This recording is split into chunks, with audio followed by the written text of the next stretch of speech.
টাঙ্গাইলের কালিহাতীতে ইছাপুর শেরেবাংলা উচ্চ বিদ্যালয়ে মিড ডে মিল কর্মসূচির উদ্বোধন করা হয়েছে।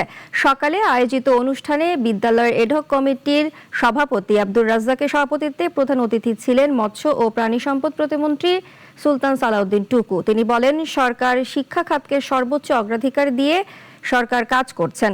অনুষ্ঠানে বক্তারা ঝরে পড়া রোধ, শিক্ষার্থীদের নিয়মিত পুষ্টিকর খাবার নিশ্চিতকরণ এবং শিক্ষার মান উন্নয়নে মিড ডে মিল কর্মসূচির গুরুত্ব তুলে ধরেন। মাননীয় প্রধানমন্ত্রী দেশনায়ক তারেক রহমান যেভাবে কাজ করে যাচ্ছেন, শিক্ষাকে সর্বোচ্চ অগ্রাধিকার দিয়েছে। মিড ডে মিল যেটি চালু করেছে, এটি একটি নতুন আইডিয়া। কিভাবে প্রোটিনের চাহিদা মিট আপ করা যায় এবং স্কুলগুলিতে আমরা কিভাবে সেটি দিতে পারি, সেই ব্যাপারে আমরা ইতিমধ্যেই চিন্তা করেছি, পদক্ষেপ নিচ্ছি ইনশাআল্লাহ।